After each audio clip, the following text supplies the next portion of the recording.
Hi students, ఎలా ఉన్నారు? ఈరోజు అయితే మనం ఎన్సీఆర్టీకి సంబంధించినంత వరకు రైల్వే ఎగ్జామ్స్లో అన్ని ఎగ్జామ్స్లో ఉపయోగపడే బయాలజీ బిట్స్ అయితే ఎక్స్ప్లెయిన్ చేసుకుందాం. అందులోగాను ఫస్ట్ క్వశ్చన్ అయితే క్లారిటీగా చెప్తాను. వీడియోని ఎక్కడ స్కిప్ చేయకుండా లాస్ట్ వరకు చూడండి. ఫస్ట్ క్వశ్చన్, స్త్రీలలో గర్భాశయం పెరుగుదల మరియు పిండ ప్రతిస్థాపన అదేవిధంగా స్తన గ్రంథుల అభివృద్ధి అనేది వేటి యొక్క విధిని అడిగాడు. వేటి యొక్క విధం ఇదంతా అంటే ప్రొజెస్టెరాన్ యొక్క విధులు ఇవన్నీ. ప్రొజెస్టెరాన్ అనేది స్త్రీలలో ప్రముఖమైనది. దేనికి ఉపయోగపడుతుంది ఇది? స్త్రీలలో గర్భాశయం పెరుగుదలకు అదేవిధంగా పిండం ప్రతిస్థాపనకు, దానితో పాటు స్తన గ్రంథుల అభివృద్ధి మరియు ఋతుచక్రం ఆగిపోవడానికి కూడా ఉపయోగపడుతుంది. ఎప్పుడు ఋతుచక్రం? ఫలదీకరణం జరిగిన తర్వాత, పిండం ఏర్పడిన తర్వాత ఋతుచక్రం ఆగిపోవడానికి ఉపయోగపడుతుంది. అదేవిధంగా మళ్ళీ ఫలదీకరణ జరగకుండా చూసుకోవడానికి దోహదం పడుతుంది. అందుకే స్త్రీలలో చాలా ఇంపార్టెంట్ ఏంటమ్మా రెండు, ఈస్ట్రోజన్ మరియు ప్రొజెస్టెరాన్. అదేవిధంగా టెస్టోస్టెరాన్ అనేది మానవులలో పురుషులలో ద్వితీయ లైంగిక లక్షణాలు డెవలప్ అవ్వడానికి ఉపయోగపడుతుంది. అందుకే పురుషులకు వచ్చినప్పటికీ టెస్టోస్టెరాన్ హార్మోన్ అనేది చాలా చాలా ఇంపార్టెంట్. నెక్స్ట్ వన్ చూద్దాం.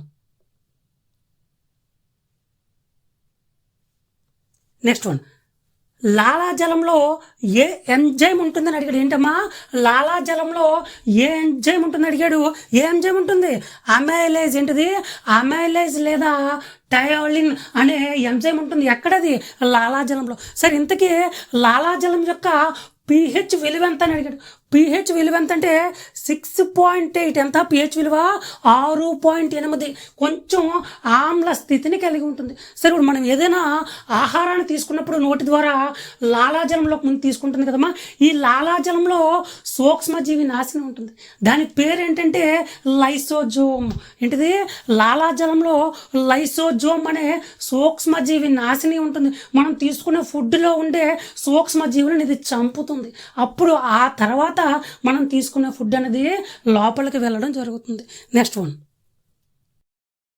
క్వశ్చన్, క్రింది వానిలో కోరకీభవనం ప్రత్యుత్పత్తి వ్యవస్థకు సంబంధించిన జీవులేవని అడిగాడు. ఏంటమ్మా అడిగాడు? కోరకీభవనం ప్రత్యుత్పత్తి జరిపే జీవులు ఏంటని అడిగాడు. ఏంటమ్మా అవి? హైడ్రా మరియు ఈస్ట్. ఏంటవి? హైడ్రా మరియు ఈస్ట్. అయితే ప్రత్యుత్పత్తి వ్యవస్థను రెండు భాగాలుగా విభజించారు. ఒకటి లైంగిక ప్రత్యుత్పత్తి, రెండు అలైంగిక ప్రత్యుత్పత్తి. చాలా ఇంపార్టెంట్ టాపిక్, క్లారిటీగా వినడమ్మా. లైంగిక ప్రత్యుత్పత్తి జరిపే జీవులు ఏంటి? సరదాగా చెప్పాలంటే మానవులు, సరీసృపాలు, వానపాములు, ఇవన్నీ కూడా ఎక్సెట్రా చాలా ఉన్నాయి. ఇవన్నీ కూడా లైంగిక ప్రత్యుత్పత్తి జరిపే జీవులు. సరే, మరి ఇంతకీ అలైంగిక ప్రత్యుత్పత్తి జరిపే జీవులు ఏంటంటే ఇందులో 3 రకాలుగా మళ్ళీ వర్గీకరించారు. క్లారిటీగా వినాలి. 3 రకాలుగా వర్గీకరించారు. ఒకటి ద్విధా విచ్చిత్తి, 2 బహుధా విచ్చిత్తి, 3 కోరకీభవనము. కోరకీభవనం ద్వారా ప్రత్యుత్పత్తి జరిపే జీవులు. ఆ కోరకీభవనం ద్వారా ప్రత్యుత్పత్తి జరిపే జీవులు ఏంటమ్మా? హైడ్రా మరియు ఈస్ట్ అని చెప్పాము. అదే ద్విధా విచ్చిత్తి మరియు బహుధా విచ్చిత్తి ద్వారా జరిపే ప్రత్యుత్పత్తి వ్యవస్థను జరిపే జీవులు ఏంటంటే ఎగ్జాంపుల్ అమీబా. ఏంటమ్మా example? Amoeba. Next question, meningitis వ్యాధి దేనితో సంబంధం కలిగి ఉందని అడిగాడు. ఏమడిగాడంటే కింద కొన్ని మానవ శరీరంలో అవయవాలు ఇచ్చాడు, పైన ఒక వ్యాధి పేరు ఇచ్చాడు. ఏమిచ్చాడు? మెనింజైటిస్. అయితే ఆ వ్యాధి ఏ అవయవానికి కలుగుతుందని అడిగాడు. ఏ అవయవాలం కలుగుతుంది? మానవ శరీరంలో మెదడుకు కలుగుతుంది. మెదడుకు వచ్చే వ్యాధి ఏంటమ్మా? మెనింజైటిస్ వ్యాధి. అదేవిధంగా ఊపిరితిత్తులకు వచ్చే వ్యాధులు ఏంటి? న్యూమోనియా, డిఫ్తీరియా అంటే కోరింత దగ్గు, ఇలాంటి చాలా వ్యాధులు అయితే వస్తాయి. ఇలాంటి పూర్తి వ్యాధి విజ్ఞాన శాస్త్రంకి సంబంధించిన క్వశ్చన్లన్నీ రైల్వే ఎగ్జామ్లో ఖచ్చితంగా 100% ఒక క్వశ్చన్ ఉంటుందమ్మా. బయాలజీకి సంబంధించి వ్యాధి విజ్ఞాన శాస్త్రం నుంచి ఒక క్వశ్చన్ కంపల్సరీ.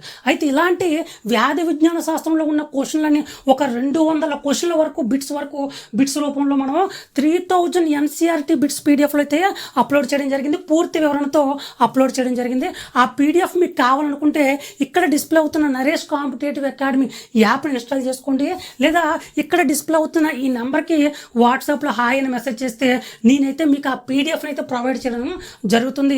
దానితో పాటు ఎవ్రీ 2 or 3 డేస్కి ఒక్కసారి మాక్ టెస్ట్ ఏంటంటే మా జనరల్ సైన్స్ మాక్ టెస్ట్ అయితే కండక్ట్ చేయడం జరుగుతుంది. ఎవరైతే ఈ మాక్ టెస్ట్లన్నీ కంప్లీట్ చేస్తూ ఈ పీడిఎఫ్లో క్వశ్చన్లు అన్ని బిట్స్ అన్ని చదువుతారో వాళ్ళకి 100% ఎన్సీఆర్టీ బిట్స్ అన్నీ వచ్చేస్తాయి. దానితో పాటు జనరల్ సైన్స్లో ఫుల్ మార్క్స్ సాధించగలుగుతారు. ఇప్పుడైతే మనం నెక్స్ట్ క్వశ్చన్ చూద్దాం. నెక్స్ట్ వన్, ధమనులు చిన్న నాళాలుగా విభజిస్తాయి. కణజాలాలకు చేరుకున్నప్పుడు అవి మరింత సన్నని నాళాలుగా మారిపోతాయంట. ఏమడిగాడు? ధమనులు అనేవి చిన్న నాళాలుగా విభజిస్తాయంట. కణజాలాలకు చేరుకున్నప్పుడు అవి మరింత సన్నని నాళాలుగా మారిపోతాయి లేదా విభజించబడతాయి.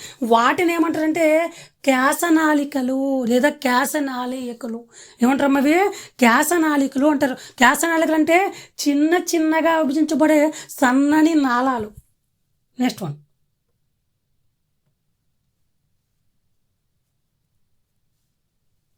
నెక్స్ట్ క్వశ్చన్, డాష్ అనేది స్కీరదల తల్లిని దాని పిండానికి అనుసంధానం చేసే తాత్కాలిక అవయవం అంట. ఏంటమ్మడిగాడు?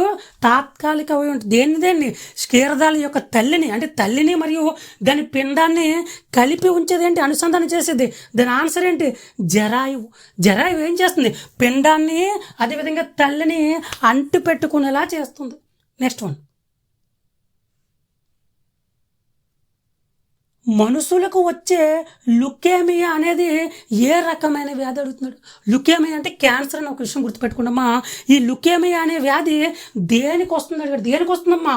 తెల్ల రక్త కణానికి వచ్చే క్యాన్సర్ ఇది. ఇది ఏ వ్యాధి? ఇది తెల్ల రక్త కణం, వైట్ బ్లడ్ సెల్స్కు వచ్చే క్యాన్సర్ ఇది.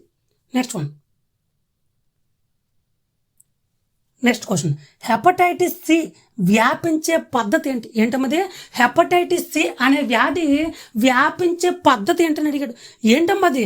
కలుషితమైన రక్తం ద్వారా ప్రవేశిస్తుంది. కలుషితమైన రక్తం ద్వారా హెపటైటిస్ సి అనే వ్యాధి ఒకరి నుంచి మరొకరికి సంభవిస్తుంది. ఈ విధంగా ఫుల్ వీడియో అనేది మన నరేష్ కాంపిటేటివ్ అకాడమీ యాప్ అయితే అప్లోడ్ చేయడం జరిగింది. అదేవిధంగా మన 3000 ఎన్సీఆర్టీ బిట్స్ ఎవరికైతే కావాలో వాళ్ళు ఇక్కడ డిస్ప్లే అవుతున్న నరేష్ కాంపిటేటివ్ అకాడమీకి అయితే యాప్ని ఇన్స్టాల్ చేసుకోండి. లేదా ఇక్కడ డిస్ప్లే అవుతున్న నెంబర్కు వాట్సాప్లో హాయ్ అని మెసేజ్ చేసినా మీకు ఆ 3000 బిట్స్ని ప్రొవైడ్ చేస్తాను. ఇవన్నీ కూడా 6th క్లాస్ నుంచి 10th క్లాస్ వరకు ఉన్న ఆల్ ఎన్సీఆర్టీ టెక్స్ట్ బుక్స్ నుంచి గ్యాదర్ చేయడం జరిగిందమ్మా. ఇవన్నీ కూడా రైల్వే ఇంపార్టెంట్ ఎగ్జామ్ల టైంలో చాలా ఇంపార్టెంట్. మేము ఏంటంటే ఈ 3000 బిట్స్ ఇవ్వడమే కాకుండా ఎవ్రీ 2 or 3 డేస్కి మాక్ టెస్ట్లు నిర్వహిస్తుంటాం. ఎవరైతే ఈ మాక్ టెస్ట్లు 100% అటెంప్ట్ చేసి ఈ పీడిఎఫ్లో ఉన్న క్వశ్చన్లు బిట్స్ అన్ని ఎవరైతే చదువుతారో వాళ్ళకి ఖచ్చితంగా రైల్వే ఎగ్జామ్ సాధించే కెపాసిటీ అనేది పెరుగుతుంది. నెక్స్ట్ వీడియోలో అయితే మళ్ళీ కలుద్దాం.